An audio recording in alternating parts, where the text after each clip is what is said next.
जय जिनेन्द्र। मेरा नाम आर्या जैन है। मैं प्रतिभा स्थली ज्ञानोदय विद्यापीठ की छात्र हूँ। सबसे पहले तो आपको हिंदी दिवस की हार्दिक बधाइयाँ। पर मैं सोच रही हूँ कि हम हिंदी दिवस की बधाई क्यों देते हैं। सुनने में थोड़ा अजीब लगा होगा, परंतु वह सच है।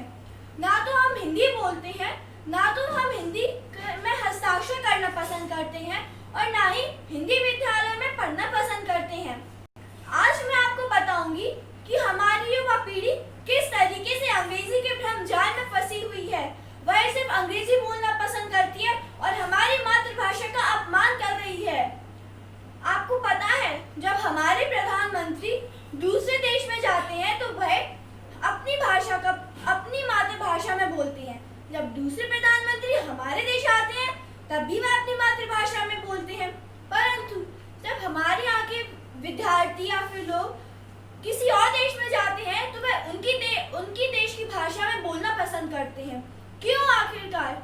जो हमारा देश विश्व गुरु कहलाता था, सोने की चिड़िया कहलाता था, वो अब कहाँ गया? बताइए आप लोगों को पता है? आप लोग ने घटना तो सुनी होगी।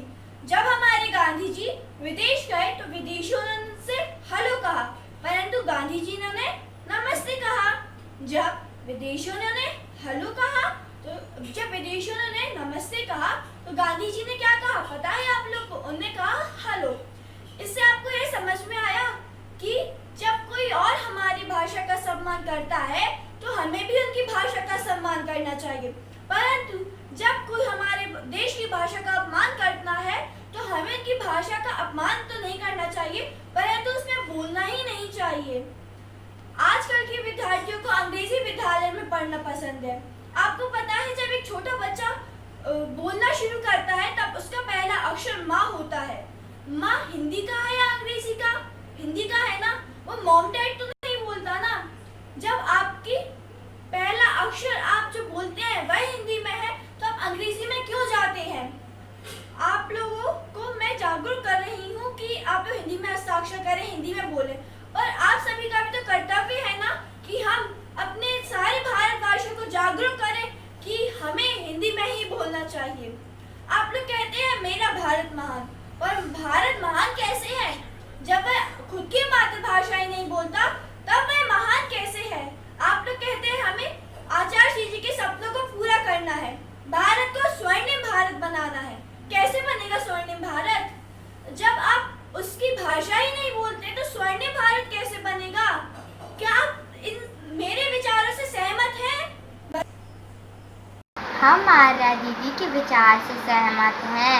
आज से हम सभी ही यहाँ प्रण लेते हैं कि हम सारे कार्य अपनी मातृभाषा में ही करेंगे और दूसरों को भी सारे कार्य हिंदी में ही करने के लिए जागरूक करेंगे। हम आर्या की बात से सहमत हैं और हम ये प्रण लेते हैं कि हम अपने सारे कार्य मातृभाषा में ही करेंगे और दूसरों को भी हिंदी में करने के लिए जागरूक करेंगे। जय जिनेन्द्र।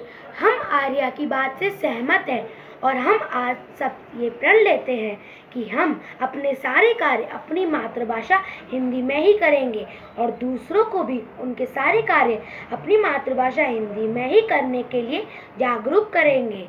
जय जिनेन्द्र।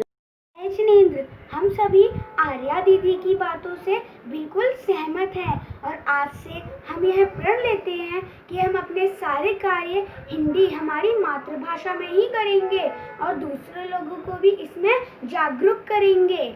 जय जिनेन्द्र। हम आर्या के विचारों से सहमत हैं और आज से प्रण लेते हैं कि सारे काम अपनी मातृभाषा में करेंगे और दूसरों को भी हिंदी में सारे काम करने के लिए प्रोत्साहित करेंगे। इतने लोग तो मेरे विचारों से सहमत हैं, परंतु इतने से क्या होगा? भारत तो इतना विशाल देश है, उसमें इतनी जनसंख्या है, उन्हें भी तो जागरूक करना पड़ेगा ना। हमें अब आप लोग का कर्तव्य है, हम सबका कर्तव्य है कि हम भारत के हर एक नागरिक को जागरूक करें कि वह अपने हस्ताक्षर हिंदी में करे, वह हिंदी बोलने का प्रयास करे। मैं मना नहीं कर रही कि आप अंग्रेजी ना बोलें, पर मैं ये भी नहीं कह रही कि आप हिंदी बोलना बिल्कुल छोड़ दें।